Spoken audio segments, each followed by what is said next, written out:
Sebelum ada cawapres, Ganjar adalah pilihan nomor 1 pada pilihan polling yang dilakukan dalam 9 bulan terakhir yang berkali-kali dilakukan oleh banyak lembaga survei. Setelah ada cawapres dan semakin mendekati tanggal 14 Februari 2024, pamornya mulai menurun hingga sekarang disurvei menjadi sekitar 19%-an. Ada apa dengan 03? Sebelum lanjut, kita mengacu pada data yang ada di media massa. Misalnya lembaga Point Indonesia yang merilis survei terkait elektabilitas pasangan nomor urut 3, Ganjar Mahfud, sekitar 19,1% pada akhir Januari 2024. Sementara itu elektabilitas pasangan Capres-Cawapres nomor urut 3 Ganjar Pranowo Mahfud MD menurut hasil survei LSI Denny JA pada awal Januari 2024 mencapai 24,8%, kemudian pada akhir Januari 2024 turun menjadi 19,7%.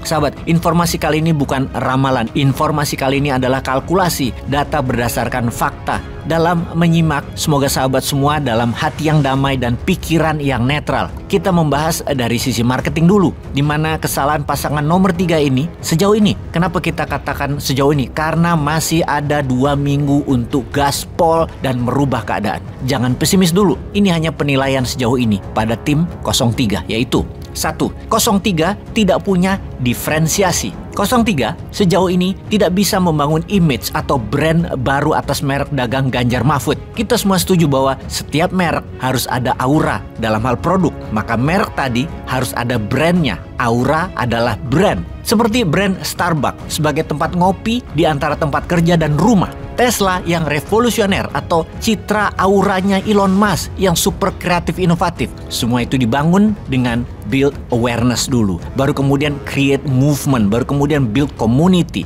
Ketiga hal ini adalah bagian dari kampanye visi misi pasangan 03. Baru kemudian create the persona dari Pak Ganjar dan Pak Mahfud. Persona nih ya, misalnya kacamata Pak Mahfud itu ubah dikit deh jadi stylish. Kemudian pakai peci misalnya. Kalau Pak Ganjar itu bisa kita create persona seperti dia orang yang fit, smart, healthy untuk dijadikan sosok seperti itu atau idol. Kalau nggak ada sosok atau persona, maka para konstituen itu sulit relate, sulit menghubungkan dirinya. Jadi kesimpulan dalam hal kampanye 03 sejauh ini belum berhasil membangun persona masing-masing calon dan kurang berhasil membangun brand terhadap produk visi misinya. 01 jelas berubah atau perubahan alias apa-apa yang bukan 02. Sementara 02 jelas melanjutkan apa-apa yang Jokowi kerjakan. Di sisi 03 gagal membangun arah visi misi yang dikampanyekan untuk beda dengan 01 dan beda dengan 02. Kita lanjut.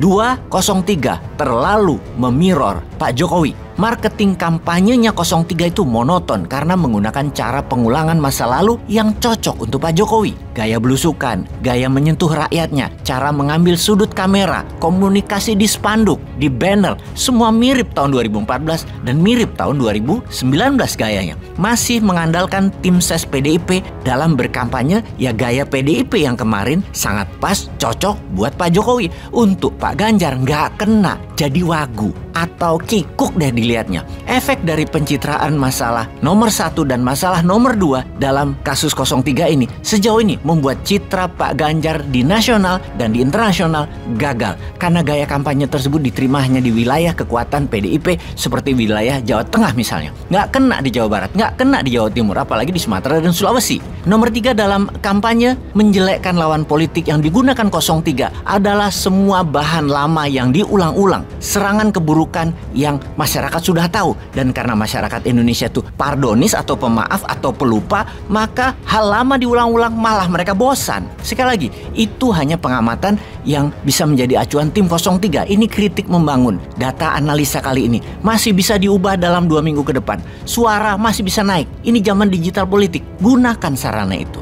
4. Efek ekor jas Jokowi sekitar 4%-an yang memberikan suara menjadi 19%-an bagi PDIP di parlemen di tahun 2019 pada Ganjar. Tidak akan memberikan efek ekor jas tersebut pada PDIP. Di mana ketika Jokowi pindah seperti saat ini, bisa akan membawa suara PDIP di parlemen turun ke 15%-an. Ini akan membuat shock dari sisi anggota PDIP di Senayan karena Ganjar tidak memberikan coattail effect. 5. Strategi 02 menggunakan Pak Jokowi sebagai juru kampanye nasional, di mana strateginya adalah fokus mengambil konstituen 03 dan PDIP untuk balik badan ke 02 dan menggunakan Pak Jokowi. Ini langkah pintar dari pihak 02. Mereka tidak berusaha mengambil konstituen 01 untuk pindah ke 02. Karena memang beda aliran, beda mazhab. Akan nggak kena mereka ke 02. Ngapain 02 bersusah payah mengubah pikiran follower 01? Sulit. Namun karena 03 tidak punya visi misi yang jelas, pengikutnya ngambang, dan hal itu lebih mudah dialihkan ke 02. Hal ini terjadi karena kesalahan 03 membangun citra. Kalau tidak ada langkah strategis untuk mengangkat citra